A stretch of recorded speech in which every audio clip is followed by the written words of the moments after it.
Hi, welcome to Bits and Bytes. Today we are going to learn about functions in Rust. Okay, let's create a project. We are using Cargo to create a new project. Give a command Cargo new project name function test. If you don't know what is Cargo, I gave another video link in the top. You can learn from that. Cargo created the project. Let's open the project in our editor.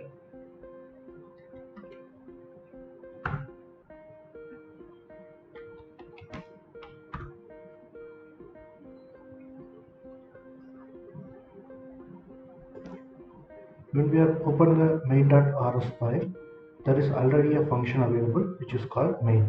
Okay, all the Rust project will contain at least one function which is called main. This will act like a entry point for your program. For example, when you start running your program, the runtime will start from this main program itself. As you can see, for function we are using the keyword called fn. Okay, that means function, and then we are using the function name. Okay, so this is how we will declare new function. Let us create another one function which is not a main one. Function maybe hello world.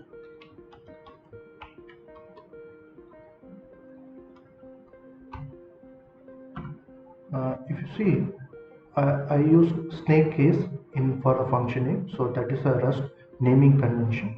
When you have more than one word, you just use the snake case. What this function will do, it will just return a word called hello world. Let's do that.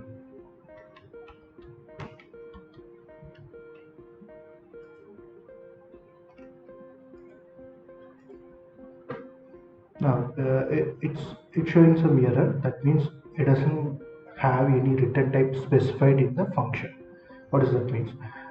Any function which returns some value should be included the return data type in the function signature. Okay. The way we can include is arrow, and then what's the data type. In this case, we are returning a string.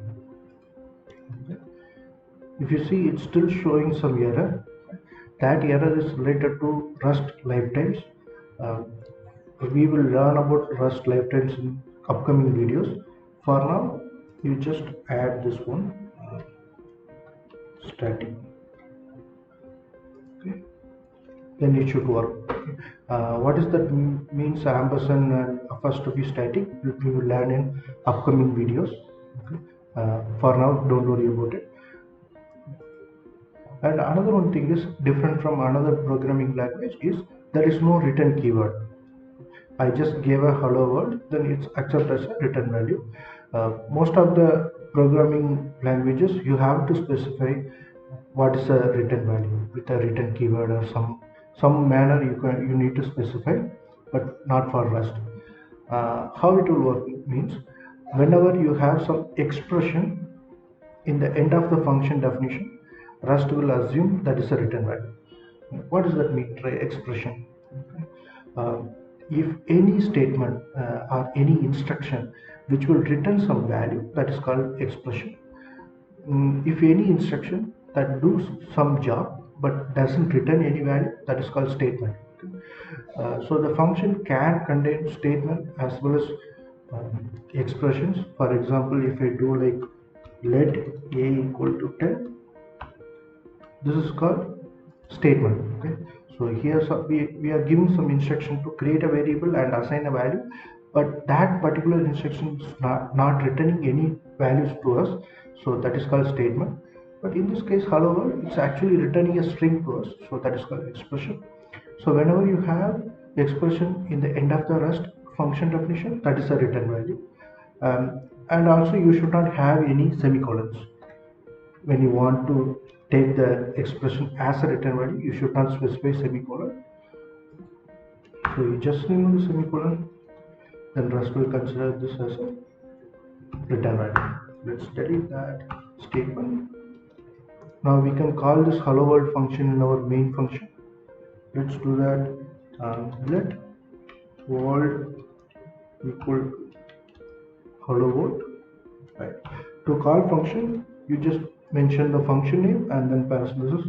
It will just call your function, and if any value returned from this function, it will get assigned to the variable whatever we have. Let's print this value.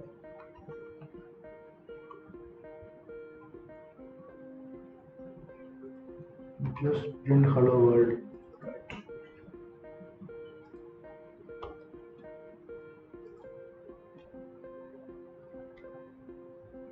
Over to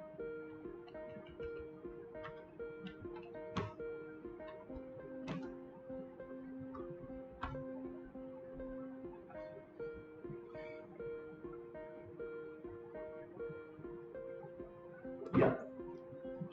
So the program is output our return value hello world. So this is how you will define a basic function in Rust. And another one thing you can do is when you are calling a function, you can actually pass some parameters. For that, we will see another one example. Let's say the function is called multiple.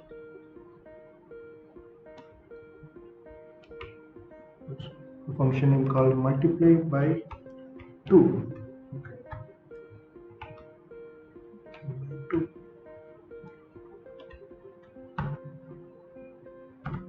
What it will do, it will just accept some parameter. Let's say it's called value. So data type of i32. If you want to learn more about data types, I have another video which I gave a link. You can check it out there.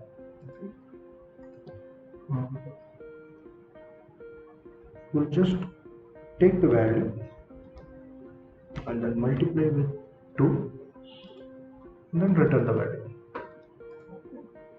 So we have to specify the return type as well. So in this case, the return type as well is i32.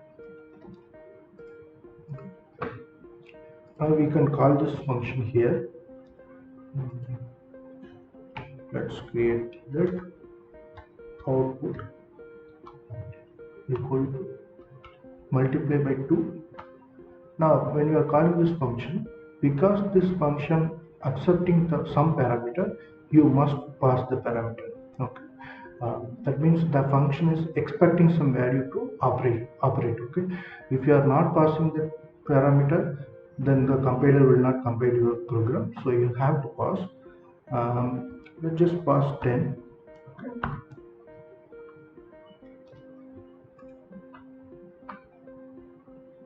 Okay. Some spelling mistake. Change it.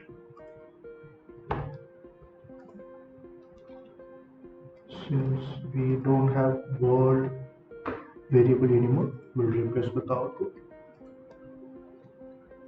Okay, so this will call this function multiply by 2 and then pass the value as 10 and then print out the output value. Let's run and see the output. Curve run. Yeah, it's showing some warning for unused function. That is not a problem. Here we can see our correct output is came through. Okay, so in Rust, this is how you define basic function with parameter or without parameter and then using it. Okay, next video we will see how to control the flow of the programs. Okay, for now all the video what we are seeing is the flow of the program is going in a sequential manner. That means there is no conditional check, there is no loop. In the next video we will learn about how to do that. Okay, what are the ways we can control it, so that those things we'll see.